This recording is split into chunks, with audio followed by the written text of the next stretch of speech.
বোমা উদ্ধার করল সালার থানার পুলিশ। পুলিশ সূত্রে জানা যায়, বৃহস্পতিবার গভীর রাতে সালার থানার সালু পঞ্চায়েতে আলিপুরের একটি কালভার্ট এলাকা থেকে 5টি তাজা বোমা উদ্ধার করল সালার থানার পুলিশ। বোমা উদ্ধার করে সালার থানার ভারপ্রাপ্ত আধিকারিক কাউসার হোসেন মণ্ডল পশ্চিমবঙ্গ সাইডি বুম ডিসপোজাল স্কোয়াডে খবর দেন।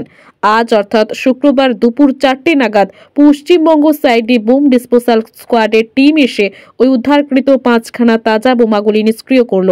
ওই বোমাগুলি কী বা কারা কী উদ্দেশ্যে আলিপুরের ওই কালভার্টের নিচে মজুত রেখেছিল তা খতিয়ে দেখছে সালার থানার পুলিশ। বোমা উদ্ধারকে কেন্দ্র করে আলিপুরে রীতিমতো চাঞ্চল্য ছড়িয়েছে। বোমা উদ্ধার করে নিষ্ক্রিয় করার পর সালার থানার সাধারণ মানুষ কি প্রতিক্রিয়া দিচ্ছেন শুনুন।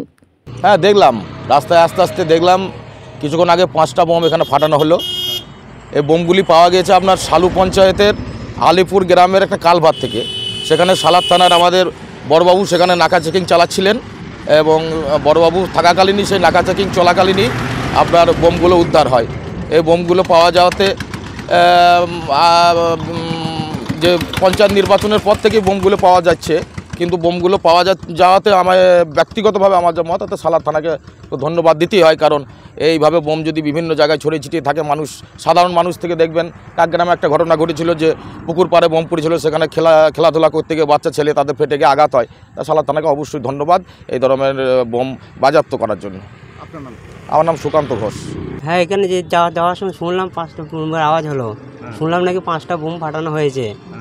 তাই এদিক লোকের মুখে শুনলাম নাকি আলিপুরে এদিকে সালার থানা পুলিশ উদ্ধার করেছে। ওই জন্য সালার থানা পুলিশকে অনেক অসংখ্য ধন্যবাদ।